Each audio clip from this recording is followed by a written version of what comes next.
akan melaksanakan sosialisasi penerapan budaya positif di sekolah, yang insya Allah nanti pesertanya adalah rekan-rekan guru dari SD Negeri 1 Karangano. Mungkin Bu Viva nanti bisa mengarahkan bagaimana baiknya atau mungkin kegiatannya dapat dilaksanakan pada hari apa. Ya Bu Mika, terima kasih. Mungkin nanti kalau untuk memenuhi CGP, salah satu tugas dari CGP saya persilahkan, nanti waktunya saya jadwalkan. Kemungkinan nanti hari Kamis bisa koordinasi dengan teman-teman. Selanjutnya untuk menindaklanjuti tersampaikannya tugas-tugas penjenengan bisa dilakukan bersama teman-teman nanti hari Kamis. Waktunya kondisional saja. Rencananya nanti saya berkolaborasi dengan Bu Wiji untuk melaksanakan webinar sekaligus sosialisasinya ini. Insya Allah nanti karena kita webinar menggunakan komunitas belajar, jadi pesertanya tidak hanya dari SD kita saja, mungkin dari sekolah yang lain. Iya. Yang terpenting nanti memberikan tugas dulu ke anak-anak, jangan sampai kita merugikan, dengan tugas kita merugikan anak-anak. Waktu nanti saya silakan dan dilaksanakan dengan penuh tanggung jawab, gunakan waktu yang sebaik-baiknya. Semoga Bu Wiji dan Bu Mika diberikan kelancaran sehingga tugas-tugas yang dilaksanakan yang diberikan ke Bu Mika dan Bu Wiji dapat dilakukan dengan penuh rasa tanggung jawab. Terima kasih atas izinnya, saya permisi. Terima kasih. Assalamualaikum warahmatullahi wabarakatuh. Ya, semoga sukses. Iya, terima kasih.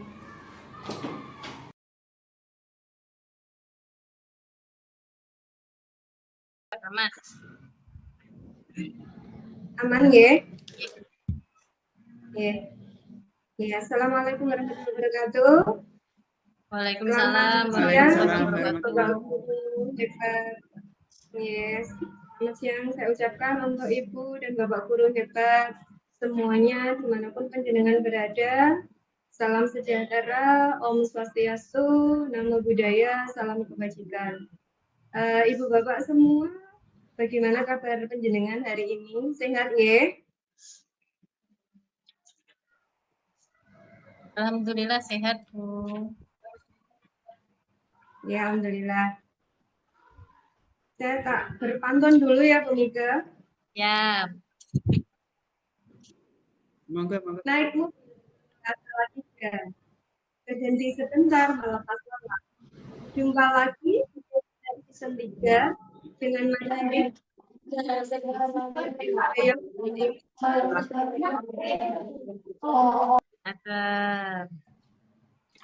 Ibu Bapak, alhamdulillahirobbilalamin, kita pada siang hari ini bisa bertemu kembali di ruang virtual kegiatan webinar yang season 3. Kita membawa materi budaya positif sekolah. Webinar komunitas belajar kali ini kami selenggarakan pada hari Sabtu 24 Agustus 2024. Insya Allah nanti untuk 90 atau 60 menit ke depan nanti kita akan bersama-sama untuk belajar ya Ibu Bapak tentang materi budaya positif sekolah. Nah, untuk urutan kegiatan pada siang hari ini, yang pertama kita ada pembukaan, kemudian yang kedua pengantar dari kepala sekolah, yang ketiga nanti paparan materi sekaligus ada sesi diskusi, kemudian yang keempat itu penutup. Ibu Bapak, mari kita buka kegiatan webinar pada siang hari ini dengan doa sebentar. Kita mohon ridhonya Allah Subhanahu wa Ta'ala agar apapun yang kita kerjakan hari ini mendapatkan berkah, manfaat, barokah, dan tentunya bisa bernilai ibadah buat kita semua. Ibu Bapak, mari kita berdoa sesuai dengan keyakinan dan kepercayaan masing-masing. Berdoa mulai.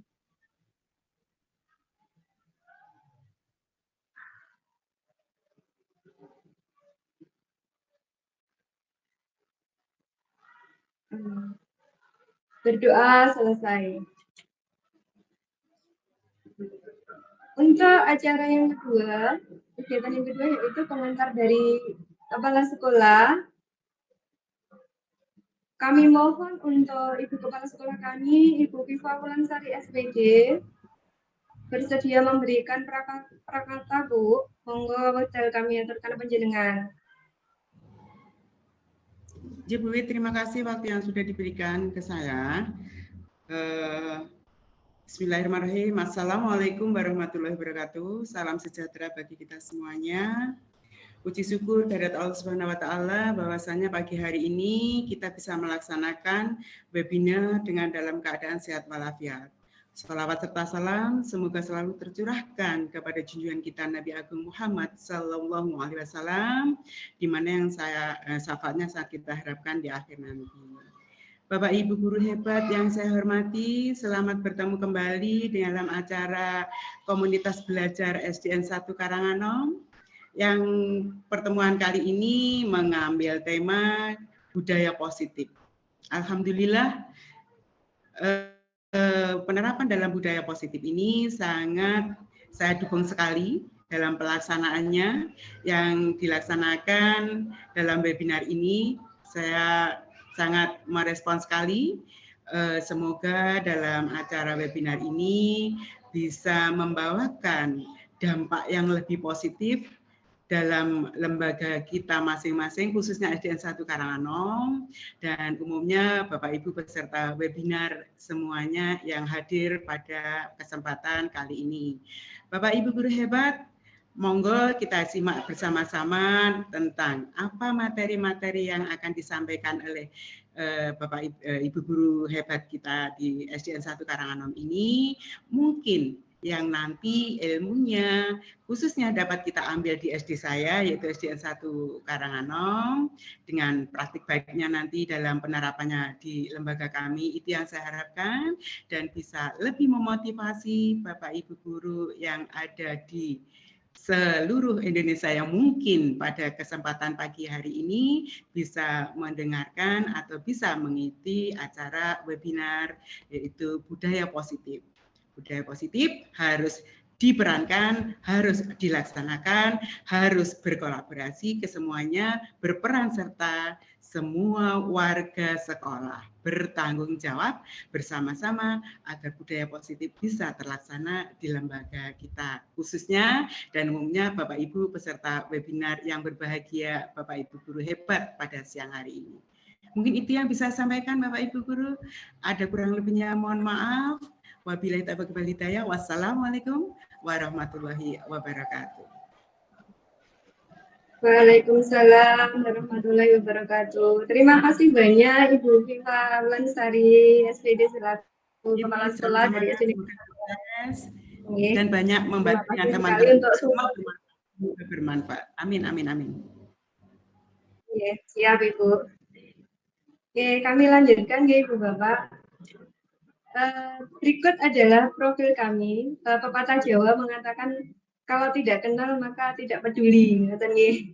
Ini profil saya. Saya sendiri Bu Wiji Astuti. Saya nanti bertugas sebagai moderator sekaligus juga pemateri nanti yang season kedua. Kemudian ada rekan saya Ibu Mika Cesaria SPD. Beliau nanti sebagai pemateri pertama. Nyuwun pangapunten, kami berdua adalah calon guru penggerak 11 Kabupaten Tulungagung. Ini kenapa saya tulis seperti ini karena kami sedang melaksanakan pendidikan untuk 6 bulan ke depan, ngoten nggih Ibu Bapak. Kemudian untuk tujuan kegiatan kita kali ini, yang pertama adalah menyampaikan pengimbasan pemahaman tentang budaya positif di lingkungan sekolah. Kemudian yang kedua itu berbagi praktik baik untuk memenuhi tugas aksi nyata modul 1.4 pendidikan calon guru penggerak, yaitu tentang budaya positif. Untuk yang tujuan kedua memang sengaja kami cantumkan karena pada saat ini kami sedang ada tugas dari Balai Besar Guru Penggerak untuk melaksanakan diseminasi atau penyebaran atau pengimbasan dari pemahaman budaya positif di lingkungan sekolah yang nantinya akan kami record dan kami upload, kami unggah sebagai tugas-tugas kami di LMS dan juga nanti ditautkan di PMM sebagai praktik baik, berbagi praktik baik Matan. Untuk materi kita kali ini yaitu penyebaran pemahaman atau diseminasi budaya positif sekolah.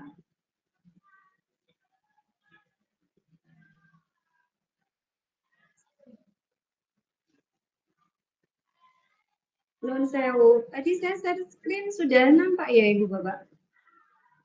Belum nampak. Share screen saya kok hilang sebentar ya? Pangapunten. Oke, siap. Udah nggih? Nggih. Ibu Bapak bisa mengamati dulu yang ada di layar monitor Ibu Bapak bahwa lingkungan yang aman dan nyaman berbasis disiplin positif di sekolah akan berdampak secara maksimal pada perkembangan dan pembentukan karakter peserta didik. Nah, seperti itu. Kira-kira harapan kita sebagai seorang guru nanti akan terwujud tentang budaya positif di lingkungan sekolah ini, dan nanti anak bisa mengalami perkembangannya maksimal, pembentukan karakter yang kita harapkan, Ibu Bapak. Untuk materi, kita masuk ke materi pertama, nanti akan disampaikan oleh Ibu Mika, materi 1 dan 2, konsep inti budaya positif. Bu Mika sudah siap? Siap, Bu Bu Wiji. Mika? Oke, siap. Oke. Monggo Bu Mika, waktu saya persilakan buat panjenengan. Oke, terima kasih Bu Wiji atas kesempatannya. Assalamualaikum warahmatullahi wabarakatuh.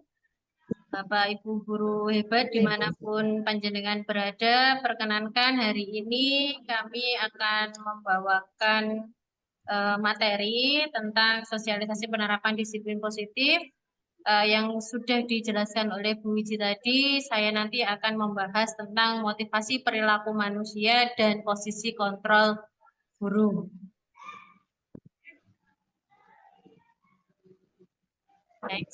Untuk motivasi perilaku manusia. Jadi bagaimana kita berperilaku, mengapa kita melakukan segala sesuatu?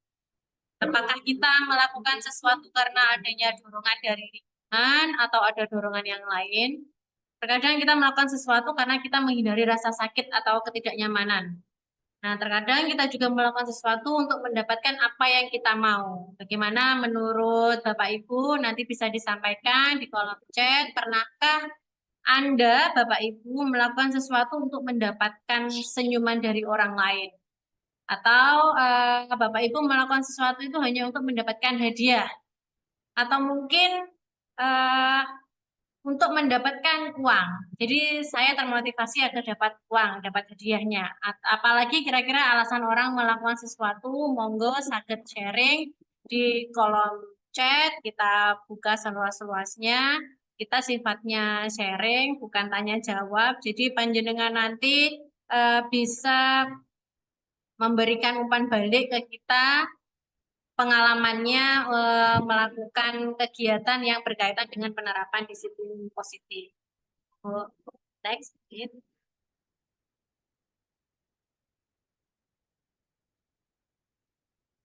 Terdapat 3 motivasi perilaku manusia. Jadi kita itu melakukan sesuatu itu menurut Diane Gosen itu dalam bukunya Restructuring School Discipline itu manusia melakukan sesuatu itu karena ada 3 motivasinya. Yang pertama adalah untuk menghindari ketidaknyamanan atau hukuman. Jadi motivasi ini bersifat eksternal. Dalam hal ini seperti ini, saya itu melakukan sesuatu agar tidak dihukum, mencari amannya. Nah, yang pertama itu. Yang kedua, motivasi melakukan sesuatu yang kedua adalah karena untuk mendapatkan imbalan atau penghargaan dari orang lain.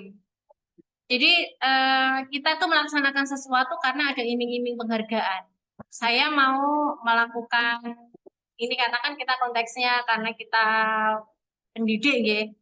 Saya ingin masuk wagi sekali karena ingin mendapat penghargaan dari siswa. Mungkin seperti itu. Nah, itu juga termasuk motivasi yang bersifat eksternal. Dan yang terakhir adalah motivasi untuk menjadi orang yang mereka inginkan dan menghargai diri sendiri dengan nilai-nilai yang mereka percaya. Motivasi ini bersifat internal. Jadi tidak ada iming-iming di belakang, tidak karena ingin menghindari hukuman atau mungkin karena mendapatkan imbalan atau penghargaan dari orang lain.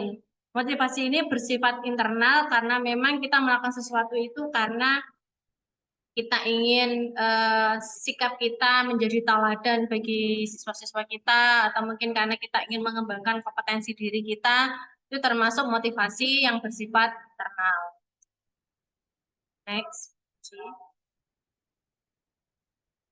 Hukuman, konsekuensi, dan restitusi. Tindakan terhadap suatu pelanggaran pada umumnya berbentuk hukuman atau konsekuensi. Jadi selama ini yang kita lakukan di dalam pembelajaran ya, pelanggaran itu ya bentuknya nanti kalau tidak dihukum ya ada konsekuensinya. Hukumannya itu mungkin selama ini mungkin anak disuruh berdiri di depan kelas selama jam pelajaran atau berapa menit, atau mungkin konsekuensinya ketika anak tidak mengerjakan PR, ini bukan berupa hukuman, tapi konsekuensi mengerjakan di luar. Atau mungkin bagaimana ya, yang sudah kita laksanakan selama pembelajaran ini. Namun di sini ada restitusi Bapak Ibu. Restitusi itu merupakan proses kolaboratif yang mengajarkan murid untuk mencari solusi untuk masalah mereka dan membantu murid berpikir tentang orang seperti apa yang mereka inginkan dan bagaimana mereka harus memperlakukan orang lain. Ini menurut Elsem Gosen dalam bukunya yang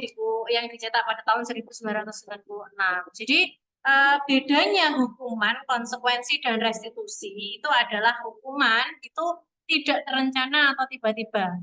Dan itu memang naluriah, sangat wajar itu muncul dari dalam diri kita ketika anak tidak mengerjakan PR. Ayo kamu langsung begini. Itu tindakannya yang tidak terencana dan tiba-tiba. Kemudian murid tidak tahu apa yang akan terjadi atau dilibatkan. Tidak ada pelibatan karena hukuman itu murni dari kita yang menghukum hukumannya seperti ini. Tidak ada perlibatan antara murid, kamu pengennya dihukum seperti apa. Tidak, karena hukuman itu tadi secara tiba-tiba. Kemudian bersifat satu arah karena kita sendiri yang memutuskan.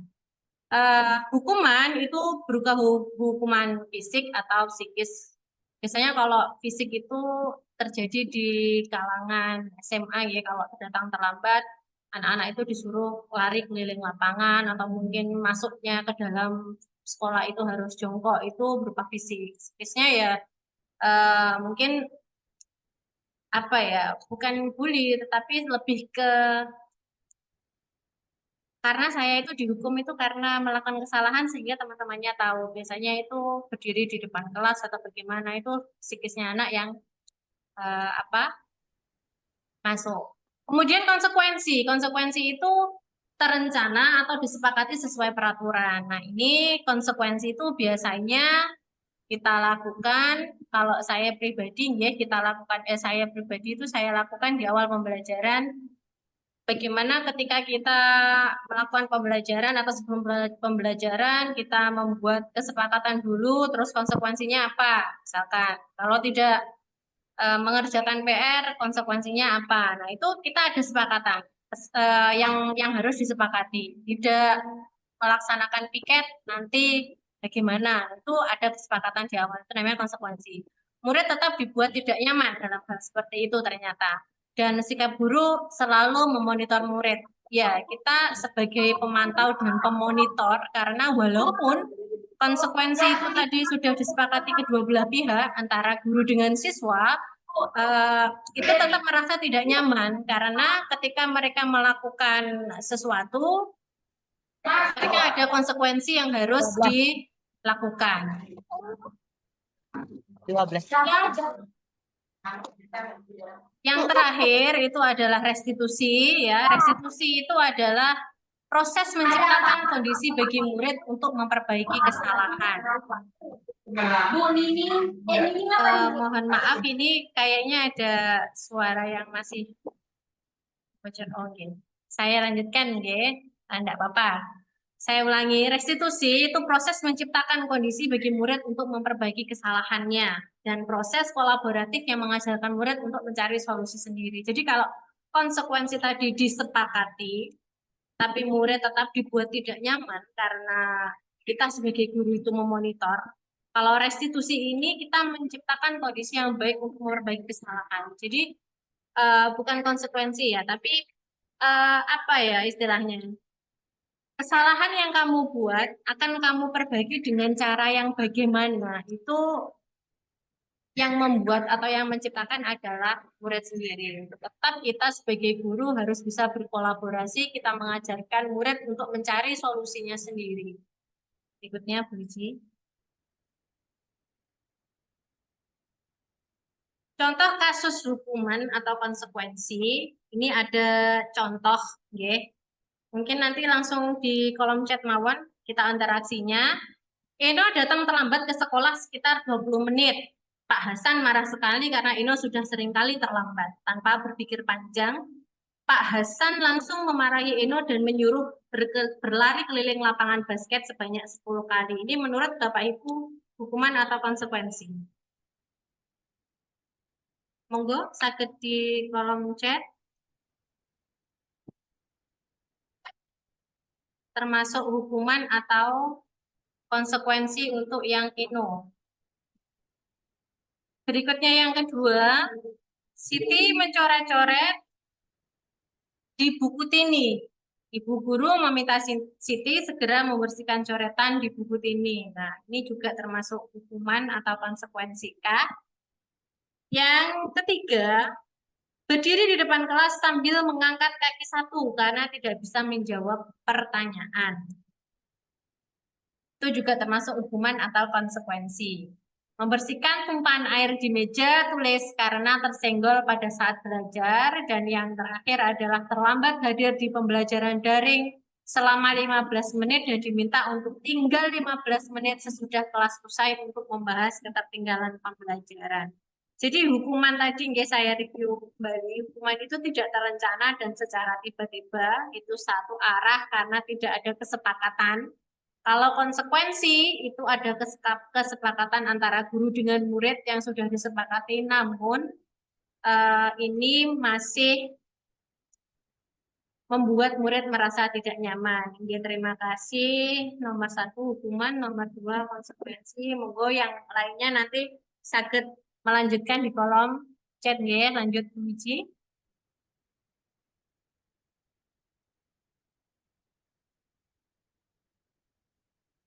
Setelah tadi ada motivasi guru, sekarang kita membahas tentang posisi kontrol guru. Masih bersama Diana Gosen mengemukakan bahwa guru perlu meninjau kembali penerapan disiplin di dalam ruang-ruang kelas mereka selama ini. Ada 5 posisi kontrol yang diterapkan seorang guru, orang tua ataupun atasan dalam melakukan kontrol. Kelima posisi kontrol tersebut adalah penghukum, pembuat rasa bersalah, teman, pemantau, dan manajer. Selanjutnya, Bu. Posisi penghukum, itu seorang penghukum bisa menggunakan hukuman fisik maupun verbal. Cenderung membentak, berbicara dengan nada tinggi, menunjuk-nunjuk, menyakiti, dan menyindir. Ini adalah posisi penghukum. Nanti Bapak Ibu bisa menilai sendiri kira-kira Bapak Ibu sekarang berada di posisi yang mana. Nanti kita telah bersama-sama. Nah, dampaknya apa ketika kita menjadi posisi penghukum? Yang pertama adalah mungkin, bukan mungkin, tapi murid akan cenderung memberontak. Jadi ketika anak zaman sekarang ya, anak zaman Gen Z itu kalau dibentak, bukan malah menunduk atau dia malah takut, tetapi malah memberontak. Dia melakukan pemberontakan. Kemudian murid menjadi pendendam. Ketika kita berada di posisi penghukum, sering membentak, kemudian kita berbicaranya dengan nada yang tinggi, diam-diam mereka akan menjadi orang yang pendendam.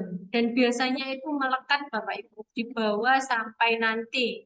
Akan terngiang-ngiang, aku dulu sama bapak itu, sama ibu itu pernah dihukum begini, itu akan mancap di pikiran anak. Dan yang terakhir, tidak menyukai guru. Jadi imbasnya ke kita, guru tersebut tidak akan, anak tersebut tidak akan suka tidak suka dengan kita, akhirnya mata pelajaran yang kita ampu pun mereka tidak dengan senang, tidak dengan sungguh-sungguh untuk mempelajari.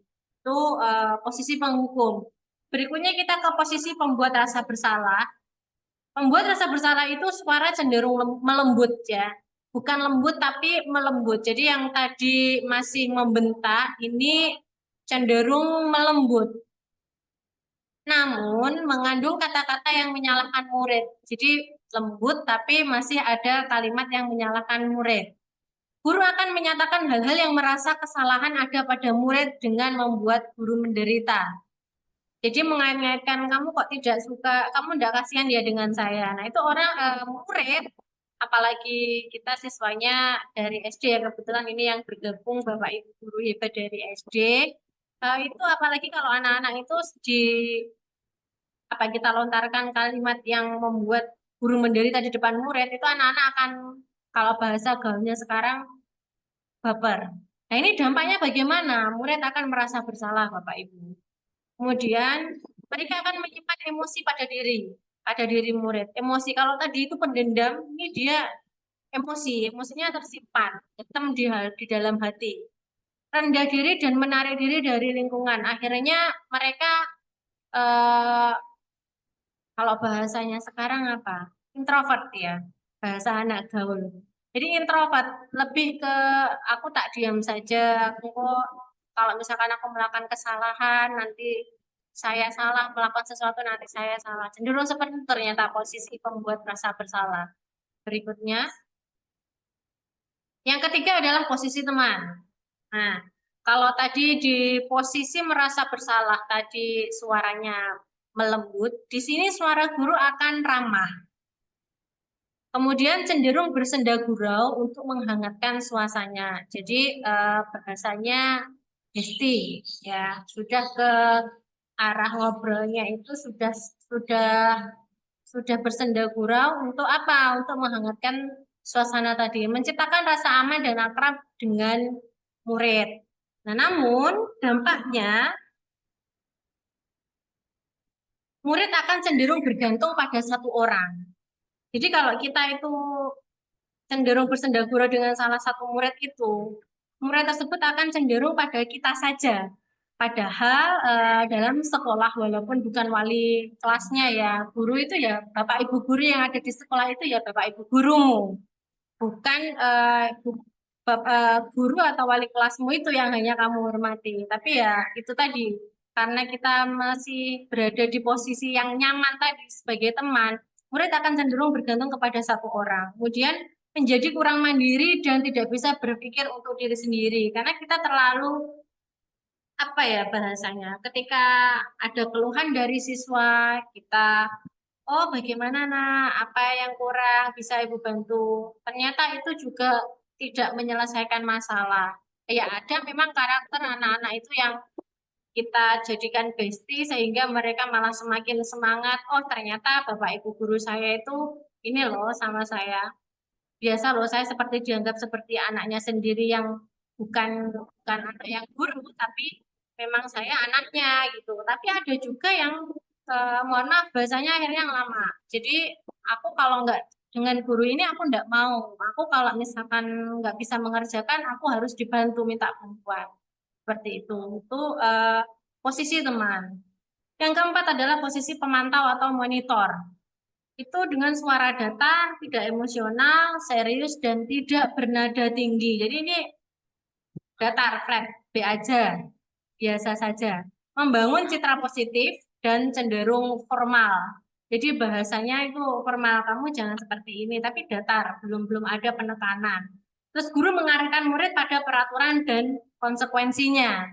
Ini dalam posisi pemantau atau monitor itu sudah mulai memancing keyakinan kelas, sudah kamu bentuk apa belum, ada konsekuensinya apa tidak kalau misalkan kamu melanggar salah satu peraturan kelas tadi. Itu ada di posisi pemantau atau monitor. Nah, dampaknya bagaimana? Murid akan berpikir menghitung konsekuensi atau penghargaan yang didapat. Jadi ternyata memang dampaknya itu sudah mulai bagus, tapi apa ya di sini mereka motivasi instruksinya itu belum keluar, masih eksternal tadi.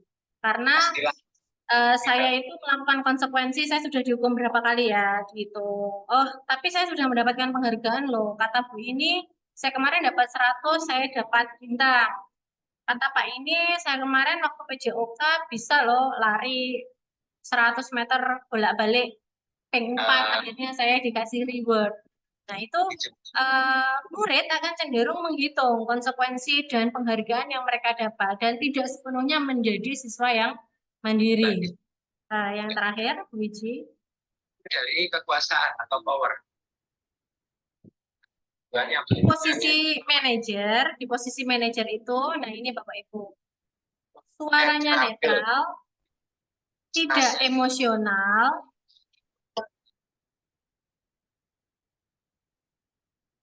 suaranya netral, tidak emosional, menciptakan suasana positif, itu di posisi manajer. Kemudian guru akan mengajukan pertanyaan bermakna agar membuka pikiran murid. Dan yang terakhir, guru mengarahkan murid agar mampu menemukan solusi secara mandiri. Jadi kita ajak ngobrol dulu, kita redam dulu emosinya, kita ajak secara emosional ya,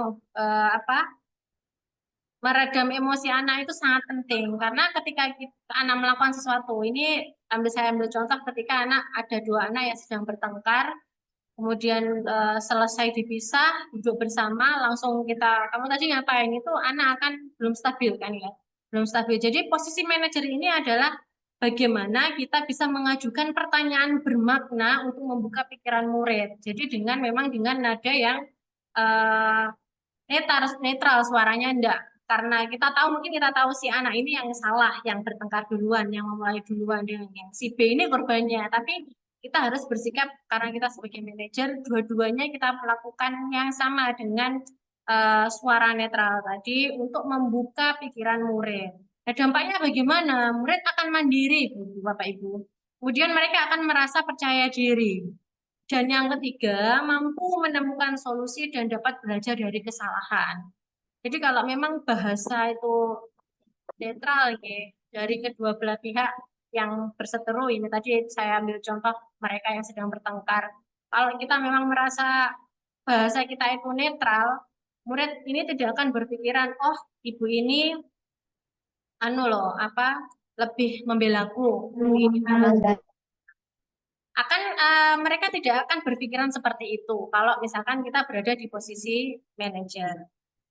Dilanjutkan, Biji. Dengan apa sih peraturan kelas, kemudian kesepakatan kelas, keyakinan kelas, apakah itu sama ataukah itu berbeda? Mungkin bisa di kolom chat.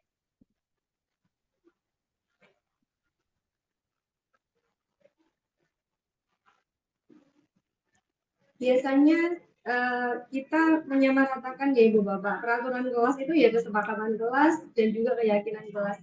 Ternyata ketiganya itu ada bedanya, berbeda dan untuk kali ini saya akan memberikan sedikit paparan peraturan kelas itu panduan atau pedoman pengendali tingkah laku yang sesuai dan dapat diterima. Tidak harus dibuat bersama anggota warga kelas.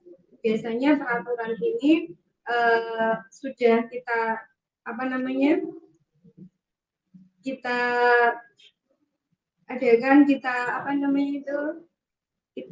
data kemudian kita print kemudian kita share ke anak-anak itu yang untuk peraturan di sekolah ataupun peraturan di kelas itu biasanya ada gitu nyata.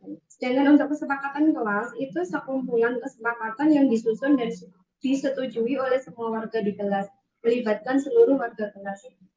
Baru kesepakatan kelas ini dibentuk oleh misalnya kesepakatan kelas. Berarti kita yang membentuk antara guru sama murid-murid itu kesepakatan apa yang ingin kita sepakati sebagai nanti untuk dari peraturan-peraturan itu. Nah, seperti itu. Kemudian yang untuk keyakinan kelas itu nilai-nilai kebajikan atau prinsip-prinsip universal yang disepakati bersama secara universal. Suatu keyakinan akan lebih memotivasi seseorang dari dalam atau memotivasi secara intrinsik. Mungkin untuk analoginya seperti ini. Mengapa kita menggunakan helm pada saat mengendarai kendaraan roda 2 atau motor? Nah, kalau saya bisa menjelaskan seperti ini, Bu Bapak. Awalnya, ketika kita Berapa kemudian tidak lolos sobatku. Apa itu budaya?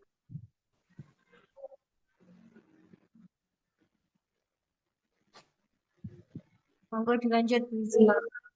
Iya, mohon maaf, tadi suaranya masih bocor.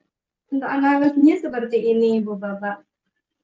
Awalnya itu ketika kita menggunakan helm, seorang pengendara menggunakan helm, itu kan suatu peraturan. Peraturan itu dibuat oleh kepolisian untuk menertibkan untuk pengguna jalan. Dan itu sudah sudah ada, sudah dimunculkan, karena itu ada undang-undangnya. Kemudian ketika setelah itu kita berkendara menggunakan helm, kita merasa bahwa itu sesuatu yang memang harus kita lakukan ketika kita mengendarai sepeda motor. Nah, itu menjadi suatu kesepakatan akhirnya. Kesepakatan bahwa kalau kita menggunakan helm ketika kita berkendara kita menggunakan helm itu ada suatu kesepakatan akhirnya menjadi seperti itu. Kalau lama-lama ketika kita menggunakan helm itu merasa bahwa dalam diri kita itu muncul motivasi bahwa ternyata saya itu berhelm atau menggunakan helm berkendara itu bukan karena saya takut sama peraturan, bukan karena saya takut sama polisi, ditilang sama polisi, tapi itu muncul karena kita sadar akan keselamatan diri kita. Kalau kita tidak menggunakan helm, katakanlah nanti ada jatuh atau kecelakaan atau gimana, itu kan akan melindungi kepala kita. Nah, di situ Ibu Bapak yang nantinya akan muncul nilai-nilai kebajikan yang universal. Nah, dari analogi ini kita bisa membedakan akhirnya dari peraturan, kemudian naik ke kesepakatan, dan kemudian yang terakhir adalah keyakinan. Nah, ini yang kita tuju itu yang keyakinan ini, karena ada nilai-nilai positif di situ. Dari pengendara motor ini tadi nilai positifnya menggunakan pelindung kepala atau keselamatan, nilai keselamatan buat diri kita. Itu analoginya. Pada waktu di kelas juga seperti itu Ibu Bapak, pembentukan keyakinan kelas. Sebenarnya keyakinan kelas itu bersifat lebih abstrak daripada peraturan yang lebih rinci dan konkret. Keyakinan kelas berupa pernyataan universal. Pernyataan keyakinan kelas senantiasa dibuat dalam bentuk positif. Contohnya seperti ini, kita tidak menggunakan kata-kata yang notabene itu negatif, misalnya tidak membuang sampah, itu kan bisa kita ganti buanglah sampah pada tempatnya. Kita bisa memilih kata-kata yang positif biar lebih enak didengarkan. Kemudian keyakinan kelas hendaknya tidak terlalu banyak sehingga mudah diingat dan dipahami oleh semua warga kelas. Keyakinan kelas sebaiknya sesuatu yang dapat diterapkan di lingkungan tersebut. Semua warga kelas hendaknya ikut berkontribusi dalam pembuatan keyakinan kelas lewat kegiatan curah pendapat. Bersedia meninjau kembali keyakinan kelas dari waktu ke waktu. Nah, seperti itu proses pembentukan keyakinan kelas. Jadi memang benar dimulai dari peraturan-peraturan dulu, kemudian dibuat setelah itu baru nanti akan muncul nilai keyakinan kelasnya yang positif seperti itu. Nah, ini biasanya kita membuat kesepakatan seperti ini tuh di awal pembelajaran gitu ya Ibu Bapak. Jadi anak-anak kita arahkan untuk membuat kesepakatan dulu kelasnya ini mau seperti apa. Dan kita bisa bekerja sama berkolaborasi dengan anak-anak. Jangan sepihak atau searah saja dari guru. Jadi anak-anak itu kita libatkan inginnya seperti apa untuk kelasnya. Seperti itu. Nah, ini contohnya. Itu bisa melihat di layar nih. dari peraturan-peraturan, contohnya misalnya datang tepat waktu, kemudian mengucapkan salam, menjaga kebersihan sekolah, berdoa sebelum dan sesudah kegiatan, aktif dalam pembelajaran tertib. Nah, ini semua merupakan peraturan. Dan dari peraturan-peraturan itu nanti bisa kita buat kesepakatan kelasnya. Nah, yang sebelah kanan ini merupakan kesepakatan kelas yang sudah terbentuk dari yang peraturan-peraturan di sebelah kiri. Kami guru dan murid yang saling menyayangi, kemudian kami murid yang semangat belajar, kami murid yang peduli dengan teman-teman. Nah, ini kesepakatan yang sudah kita rangkum dari peraturan-peraturan yang sudah dibuat tadi oleh anak-anak. Nah, dari kesepakatan ini nilai-nilai positifnya atau nilai-nilai budayanya yang positif yang mana? Nilai universalnya ya ini, saling menyayangi, kemudian semangat, nah, kemudian peduli. Nah, ini nilai-nilai yang muncul, nilai positif untuk apa namanya budaya-budaya Mesir yang bisa kita terapkan nantinya di sekolah. Nah, untuk materi selanjutnya yaitu segitiga restitusi. Tadi sudah membahas tentang kesepakatan kelas, sekarang kita ke segitiga restitusi. Kalau saya mengatakan segitiga restitusi, sebenarnya apa sih yang ada di pemikiran Ibu Bapak tentang segitiga restitusi? Mungkin masih sudah paham, mungkin ada yang masih apa sih segitiga restitusi. Nah, kita akan coba membahas untuk itu. Kita lebih cenderung pada kesalahan yang dilakukan daripada mencari cara bagi mereka untuk memperbaiki diri. Salah satu cara untuk memperbaiki diri agar terwujud disiplin diri dapat dilakukan melalui segitiga restitusi. Nah, pada awalnya memang ya saya mengakui juga saya masih belajar untuk sebagai seorang guru. Biasanya kita ketika anak melakukan kesalahan itu biasanya kita langsung apa ya namanya langsung to the point gitu ya Ibu Bapak, langsung dare gitu, ini kesalahanmu ini tanpa memperhatikan atau apa namanya sisi anak-anak itu apa sih sebenarnya, kenapa anak-anak itu bisa melakukan dan sebagainya. Kita tidak biasanya tidak melakukan ini. Nah, kita coba dulu untuk belajar melakukan segitiga restitusi Ibu Bapak untuk mencari solusi dari problem-problem atau kesalahan yang anak-anak lakukan. Nah, segitiga restitusi itu seperti apa? Coba ini. Penjelasannya di sini ya Ibu Bapak, segitiga restitusi adalah proses menciptakan kondisi bagi peserta didik untuk memperbaiki kesalahan mereka sehingga mereka bisa kembali pada kelompok mereka dengan karakter yang lebih kuat. Pendapat dari Gosen 2004. Melalui restitusi, kita dapat membantu peserta didik menjadi lebih memiliki tujuan, disiplin positif, serta memulihkan dirinya setelah berbuat kesalahan.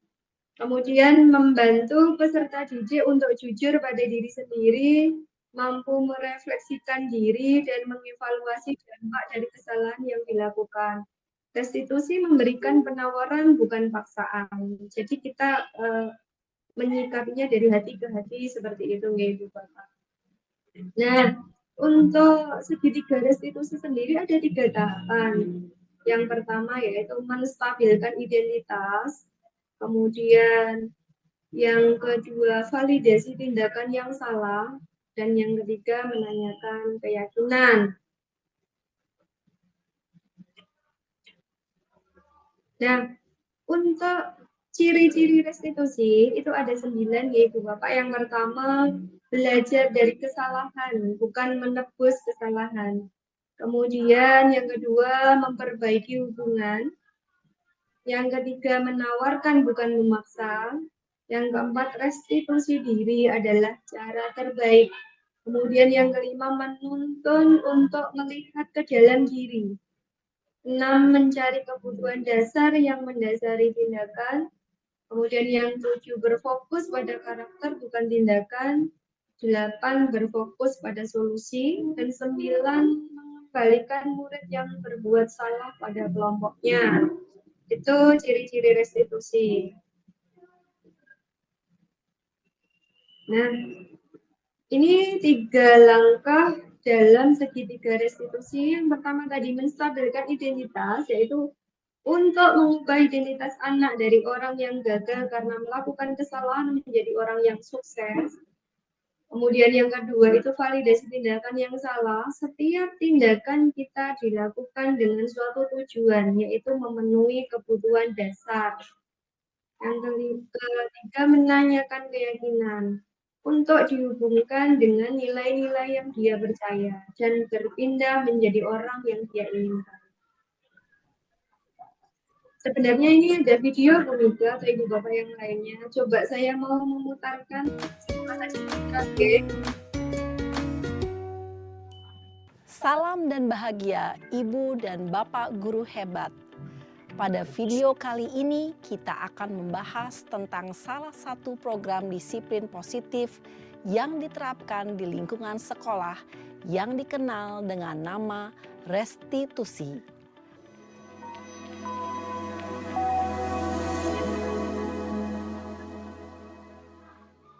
Restitusi dikembangkan oleh pakar pendidikan Diane Goshen, berlandaskan pada teori kontrol Dr. William Glasser.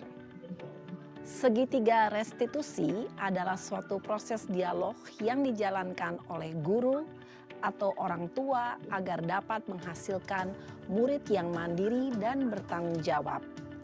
Pada saat guru di posisi manajer, aspek yang dikembangkan pada murid adalah motivasi intrinsik, sehingga penanaman nilai-nilai kebajikan dapat tumbuh dan berkembang menjadi suatu kebiasaan positif yang akhirnya membentuk karakter murid. Proses dialog ini terdiri dari 3 langkah yang digambarkan pada ketiga sisi pada segitiga restitusi. Sisi pertama adalah menstabilkan identitas. Sisi yang kedua adalah validasi tindakan yang salah. Dan sisi yang ketiga adalah menanyakan keyakinan. Ibu dan Bapak guru, berikut ini akan ditunjukkan bagaimana seorang guru berada dalam posisi manajer menggunakan penerapan segitiga restitusi.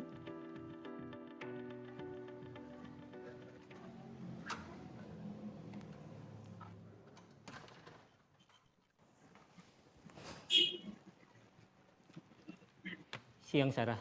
Siang Pak. Sudah lama nggak ketemu Sarah. Kenapa hari ini ada di sini? Kesel Pak, kesel banget. Masa aku dikatain tukang fitnah Pak? Ya aku marah lah. Aku balik ngatain Eka di depan kelas. Kesel banget. Oh begitu. Ya pasti kamu marah dan kesal.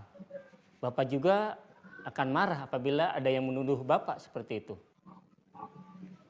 Kemudian pada saat itu kamu mau melakukan apa? Ya saya langsung ngatain Eka lah Pak. Kesel banget. Saya bentak-bentak dia depan teman-teman lain. Oh begitu. Pasti kamu melakukan seperti itu karena suatu alasan tertentu bukan? Iyalah, masa saya diam saja Pak? Ya saya bela diri lah. Masa saya dituduh tukang fitnah? Ya wajarlah. Mempertahankan harga diri itu sesuatu yang penting buat kamu. Untung kamu tidak bertindak lebih gegabah lagi. Hanya membentak-bentak. Iya Pak. Untung saya masih bersabar dan hanya membentak saja. Sudah gemes padahal, saya pasti bela diri lah. Ya pasti ya, tapi kamu memilih untuk tetap bertahan dan bersabar. Kamu memilih untuk tidak berbuat lebih parah lagi bukan? Iya. Nah, sekarang coba kita lihat lagi. Tindakan kamu yang bentak-bentak Eka di kelas. Tindakan kamu itu kira-kira sesuai dengan keyakinan kelas atau prinsip kamu tidak? Enggak lah Pak. Capek Pak jadi pemarah.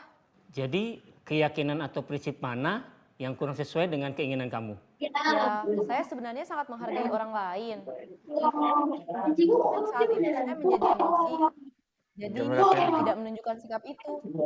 Kamu meyakini menghargai orang lain itu penting buat kamu? Yakinlah Pak. Iya, setuju. Kita harus saling menghargai.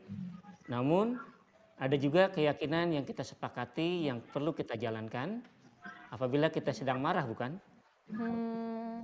Ya saya bisa lebih proaktif, mulai dengan diri sendiri. Saya bisa jadi lebih bersabar, mengambil waktu jeda untuk berpikir mau apa selanjutnya. Kira-kira kamu bersedia memperbaiki masalah ini tidak? Bersedia, Pak.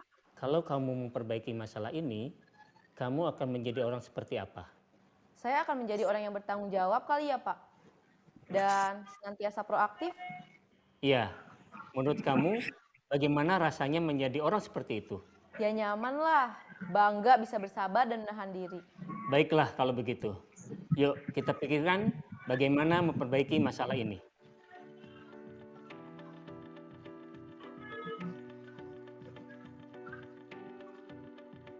Ibu dan Bapak guru hebat. Baru saja kita menyaksikan contoh bagaimana seorang guru berada dalam posisi manajer menggunakan penerapan segitiga restitusi.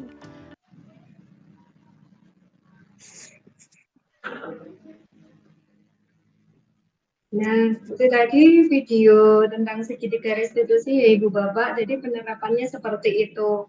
Untuk menangani misalnya ada masalah dengan murid-murid kita, itu kita bisa memakai segitiga restitusi. Untuk sisi satu, itu menstabilkan identitas berdasarkan prinsip membuat kesalahan adalah bagian dari proses pembelajaran. Berperan menggeser identitas murid dari identitas gagal ke identitas sukses. Jangan mengkritik murid yang sedang mengalami identitas gagal. Ini menstabilkan identitas seperti itu. Mungkin kita bisa mengajukan pertanyaan ke siswa kita, yaitu seperti ini, membuat kesalahan sesuatu yang wajar. Manusia tidak ada yang sempurna. Kita bisa memperbaiki masalah ini. Saya tidak menanyakan kesalahannya, tetapi fokus memperbaiki masalah ini. Apakah saat ini kamu telah menjadi orang yang baik untuk dirimu sendiri? Nah, ini contoh-contoh yang bisa kita ucapkan atau kita katakan untuk menghadapi siswa-siswa kita yang notabene punya masalah seperti itu ya, untuk sisi satu. Kemudian yang untuk sisi kedua, yaitu validasi tindakan yang salah. Berdasarkan prinsip setiap perilaku berupaya memenuhi suatu kebutuhan tertentu. Jadi kita harus menyadari bahwa apapun yang dilakukan seseorang itu pastinya dia ingin memenuhi kebutuhannya, entah itu kebutuhan ingin diakui, kebutuhan akan kasih sayang, rasa diterima, dan lain-lain. Kemudian guru akan bergeser dari pemikiran stimulus respon menjadi proaktif. Mengenali dan mengakui kebutuhan murid ini dapat memperbaiki hubungan dengan murid. Pernyataan atau pertanyaan disampaikan dengan nada suara tidak menghakimi atau memojokkan seperti yang sudah kita saksikan bersama tadi di video untuk contoh segitiga restitusi. Kita bisa mengajukan pernyataan seperti ini ya Ibu Bapak. Kamu bisa saja bertindak lebih gegabah lagi dari ini. Kamu bukan melakukannya tanpa suatu alasan tertentu. Kamu melakukannya karena mempertahankan sesuatu yang penting bagimu. Mungkin kamu bisa mempelajari suatu perilaku baru yang lebih efektif. Bersedia kamu mempelajarinya.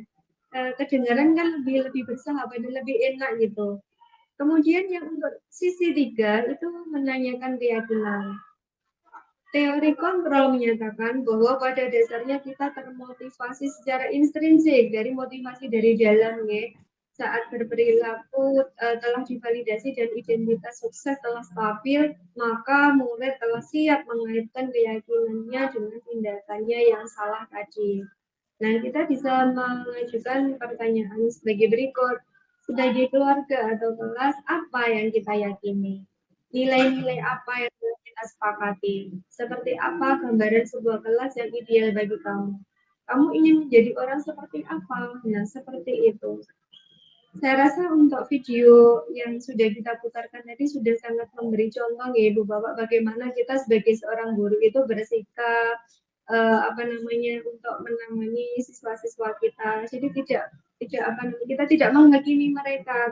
Kamu salah begini-begini tidak, tapi kita harus berbicara pelan dari hati ke hati biar motivasi intrinsik dari siswa itu nanti yang akan muncul dan mereka sendiri yang akan menyelesaikan permasalahannya. Nah, hal-hal yang perlu diperhatikan dalam segitiga restitusi yaitu satu, perilaku yang salah perlu dikaitkan dengan nilai-nilai atau keyakinan-keyakinan yang telah disepakati atau dituju. Kemudian yang kedua, kesediaan orang yang melakukan kesalahan untuk memperbaiki masalah.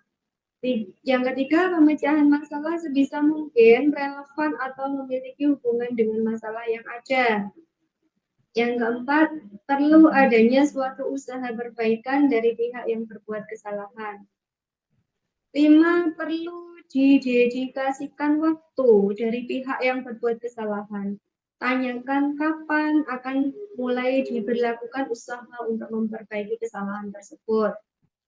Segitiga restitusi diharapkan murid menjadi lebih kuat secara pribadi, membuka wawasan murid agar dapat menyelesaikan permasalahannya sendiri, dan murid akan semakin percaya diri, mandiri, dan merdeka.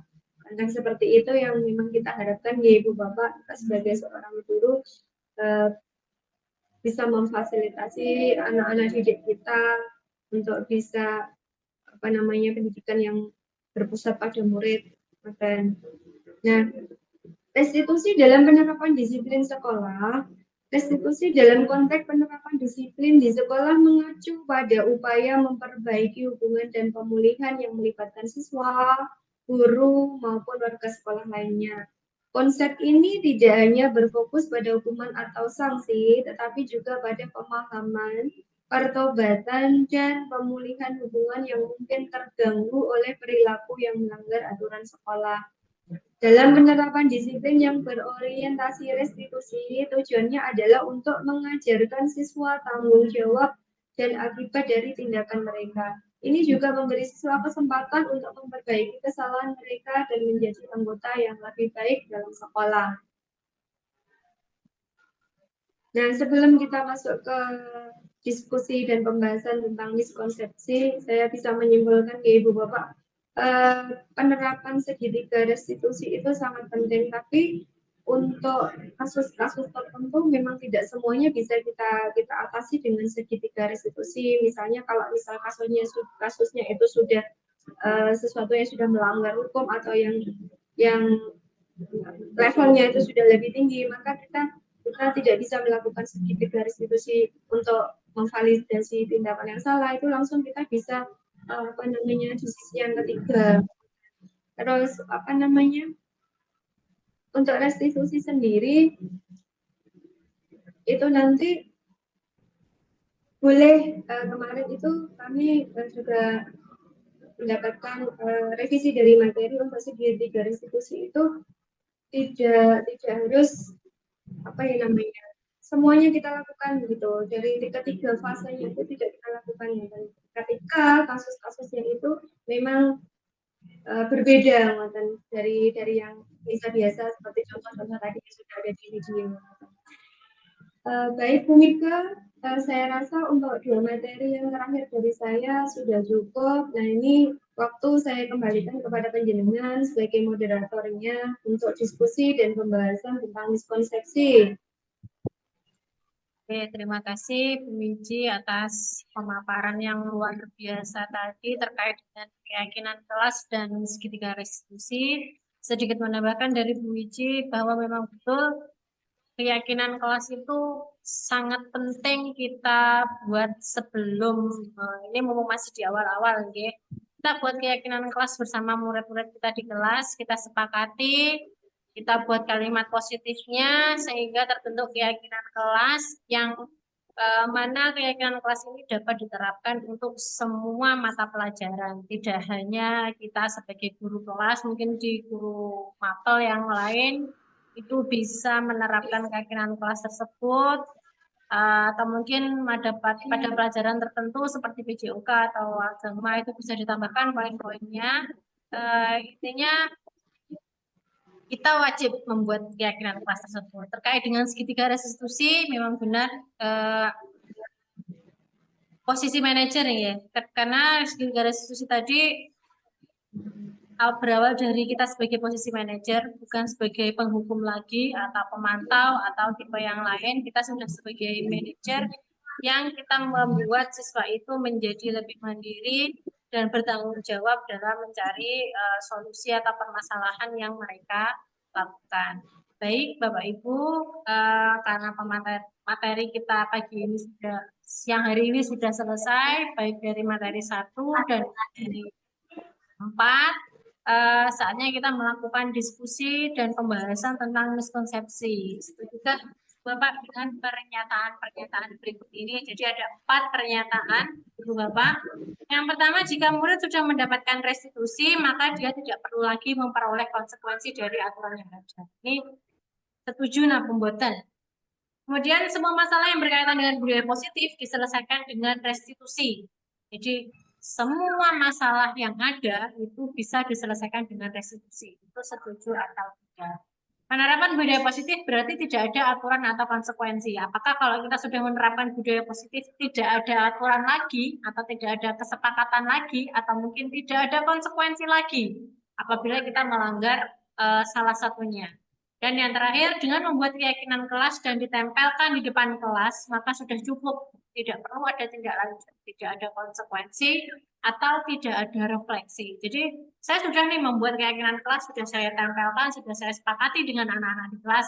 Jadi, tidak perlu lagi ada tindak lanjut. Apakah setuju atau tidak? Oh, kita sharing bersama-sama. Bisa di kolom chat atau mungkin ada yang raise hand, saya persilakan.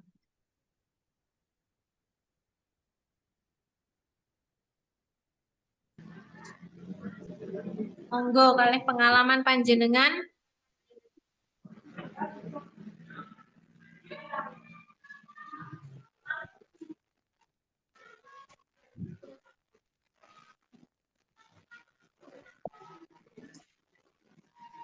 Atau mungkin karena ini berada di jam-jam rawan, kita langsung sharing mawon ya. Ini Bu Mega, karena ya ini sudah mendekati waktu jam makan siang. Iya. Jadi ya tunggu sebentar lagi Bu Mega. Ini record kita masih tersisa waktu 9 menit ya Bu Mega. Iya. Kita maksimalkan saja nanti sebelum apa waktunya habis, mungkin ada yang mau berbagi atau menanggapi dari miskonsepsi yang sudah Bu Mega paparkan tadi, apakah dari di kolom chat atau mungkin langsung raise hand, monggo kami persilakan Bapak.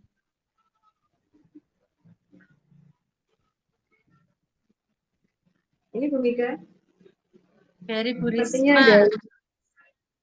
Ya, Bu Risma, izin menyampaikan umpan balik terkait pernyataan di poin 4, saya kurang setuju apabila keyakinan kelas hanya dibuat dan ditempel, karena untuk menghadirkan kesadaran diri, kan tindak lanjut untuk memastikan konsekuensi dijalankan dengan bertanggung jawab.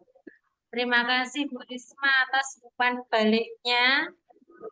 Apakah Bapak Ibu yang lain juga sependapat dengan Bu Risma bahwa keyakinan di poin 4 itu kalau sudah ada keyakinan kelas ditempel itu sudah cukup, tidak ada tindak lanjut. Ini tidak setuju Bu Rismanya, karena dengan tidak ada tindak lanjut, anak-anak tidak akan bertanggung jawab. Mungkin begitu Bu Risma ya. Risma, open cam dong. Iya, betul Bu Mega. Keren sekali jawabannya. Ya. Benar sekali yang disampaikan Bu Risma ya Bu Mega. Ya, Bu. Mungkin yang Bapak Ibu yang lain, Bu Risma tadi sudah memberikan pernyataannya, umpan baliknya di poin keempat. Yang lain.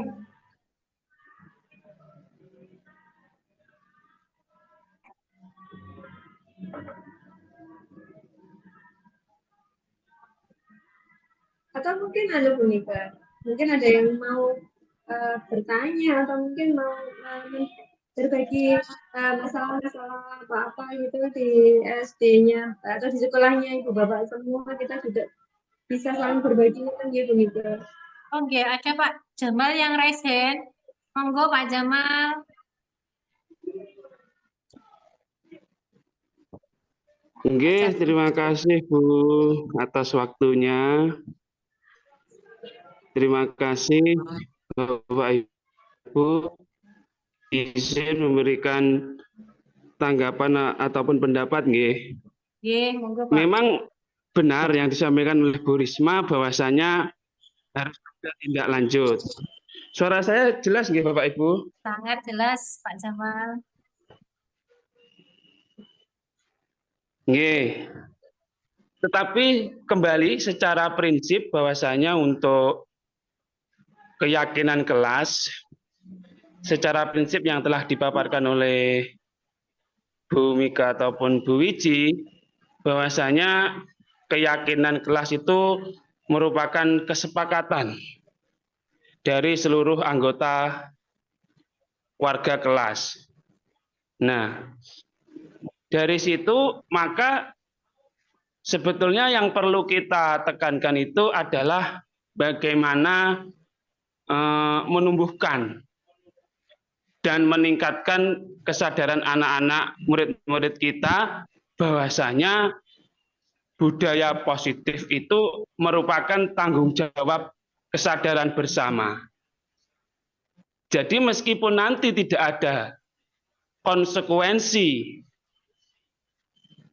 dari setiap masalah ataupun pelanggaran yang dilakukan oleh para murid, anak-anak itu sudah mempunyai kesadaran.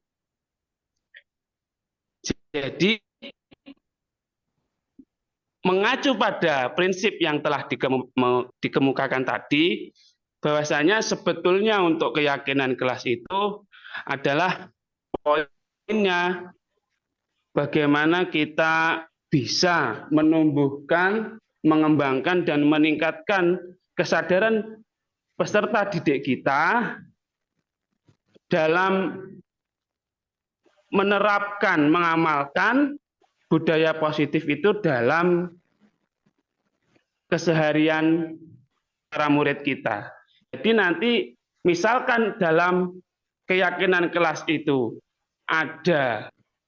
tidak ada konsekuensi dan ataupun hukuman, maka anak-anak sudah merasa bahwa ini adalah tanggung jawab kita bersama yang perlu kita bangun demi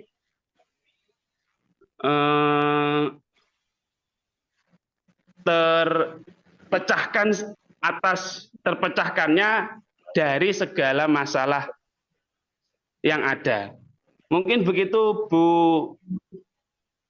Mika ataupun Bu Wiji, terima kasih yang dapat saya sampaikan. Mohon maaf ada kurangnya. Oke, Pak Jamal, terima kasih Terima kasih, sekali. Bu. Oke, sami-sami. Jadi intinya budaya positif itu harus membudaya, gitu ya Pak? Harus membudaya dan melekat di hati anak-anak. Jadi tanpa adanya konsekuensi, mereka sudah sangat bertanggung jawab, secara sadar melaksanakannya agar tidak terjadi hal-hal yang harus ada konsekuensi atau mungkin yang lainnya. Mungkin seperti itu ya Pak Jamal. Betul, betul Bu. Nggih. Oke, terima kasih Bapak Ibu atas waktunya. Mungkin umpan balik dari Bu Risma dan Pak Jamal ini sudah mewakili kita sebagai pendidik bagaimana dan apa yang harus kita lakukan ke depannya untuk mengelola kelas kita, untuk membuat kelas kita menjadi aman, nyaman, anak-anak dapat belajar dengan tertib seperti yang didahulukan Ibu Kepala Sekolah tadi. Kita sebagai guru di sekolah itu harus menuntun anak-anak kita untuk menjadi pribadi yang bertanggung jawab. Mungkin itu Bu Wiji yang ditambahkan. Sudah cukup Bu Mika? Sudah cukup, terima kasih banyak Bapak Ibu, guru semuanya siang hari ini sudah mengikuti kegiatan diseminasi tentang budaya positif, penerapan budaya positif di sekolah. Sebelum saya tutup, kalau tadi Bu Wiji berpantun, izinkan saya juga berpantun untuk kali ini. Pergi ke pasar membeli tomat, pulangnya membawa semangka. Terima kasih Bapak Ibu guru hebat. Mohon maaf dan salam bahagia. Terima kasih semuanya Bapak Ibu guru. Kita bisa berjumpa lagi di lain kesempatan, di kesempatan yang pula dengan materi yang berbeda. Semoga kita semua diberkahi apa yang kita paparkan hari ini saya dan Bu Wiji semoga bermanfaat, barokah, panjenengan juga bisa menerapkan di sekolah dan di kelasnya masing-masing. Itu saja, akhirul kalam dari saya. Wassalamualaikum warahmatullahi wabarakatuh. Waalaikumsalam warahmatullahi wabarakatuh. Sama-sama. Monggo Ibu Bapak kalau mau melanjutkan aktivitasnya hari ini bisa meninggalkan ruang Zoom-nya. Kami persilakan.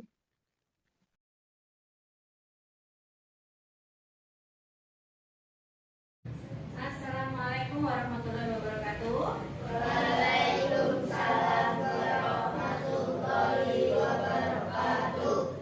Selamat pagi anak-anak. Selamat pagi Ibu. Gimana kabarnya hari ini, sehat? Sehat. Sudah sarapan semua? Sudah. Oke. Hari ini sebelum kita memulai pembelajaran IPAS, Bu Mika ingin membuat keyakinan kelas dengan anak-anak semua, ya, seperti yang kemarin sudah kita lakukan.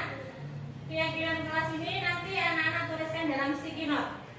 Ya, setelah Bu Mika bagikan, anak-anak langsung menuliskan keyakinan kelas yang ingin anak-anak buat. Bisa dimengerti? Ada yang ingin ditanyakan? Sudah jelas? Menuliskan berapa anak? Satu apa dua? Satu apa dua? Boleh satu atau boleh satu? Boleh? Boleh? Terserah. Anak-anak menuliskan satu boleh, menuliskan dua boleh. Paham ya? Oke, silakan ditulis dulu.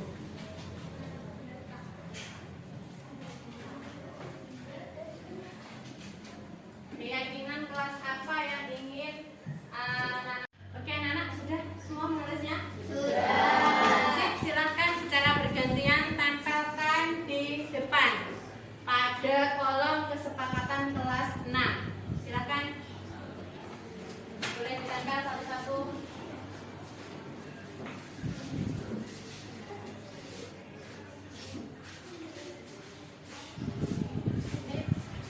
Yang sudah silakan langsung duduk. Di bawahnya boleh deh. Agak masuk ya.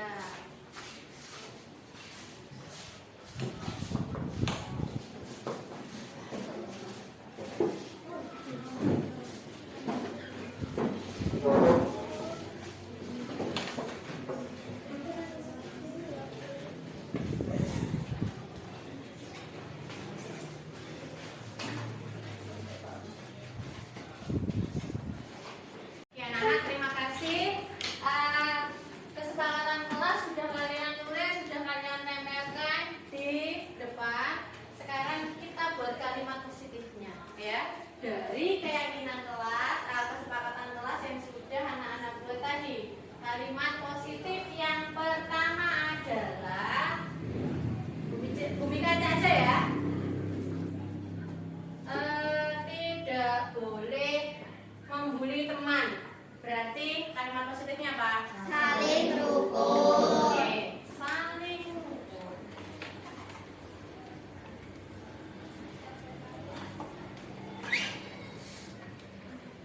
Berikutnya, berdoa sebelum dan sesudah melaksanakan kegiatan. Kalimat positifnya takwa kepada Tuhan Yang Maha Esa. Oke, takwa kepada.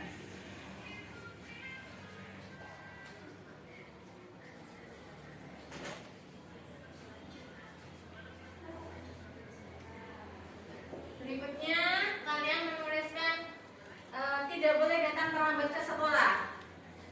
Apa? Disiplin waktu. Boleh. Pintar-pintar ya kelas 6 itu. Disiplin waktu.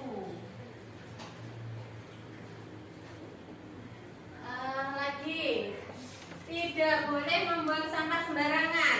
Tanggung jawab. Bisa dilaksanakan ini ya? Bisa. Bertanggung jawab.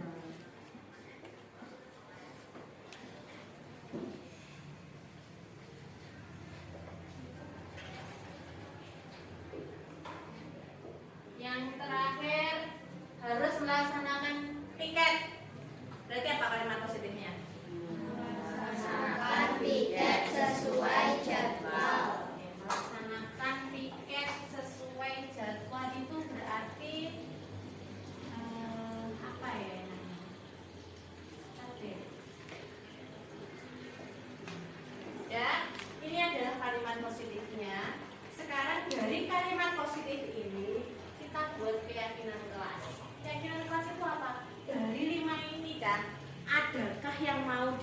dikurangi atau adakah yang mau ditambahkan?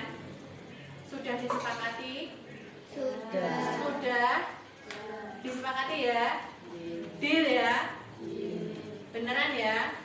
Ya, Bu Mika tulis ulang. Nanti anak-anak menuliskan namanya masing-masing di bawah. Itu ya? Oke, terima kasih anak-anak. Kesepakatan kelas sudah kita buat hari ini. Semoga kita bisa melaksanakan kesepakatan kelas ini dengan penuh tanggung jawab dan disiplin. Jadi nanti apabila ada yang melanggar, anak-anak berunding ya dengan ketua kelasnya, konsekuensinya apa? Ya, Bu Mika harap tidak ada yang melanggar karena ini adalah kesepakatan yang sudah kita perbuat. Bisa dimengerti anak-anak? Bisa. Oke. Karena kesepakatannya sudah kita buat, sekarang anak-anak bisa membuka buku IPAS-nya untuk kegiatan hari ini.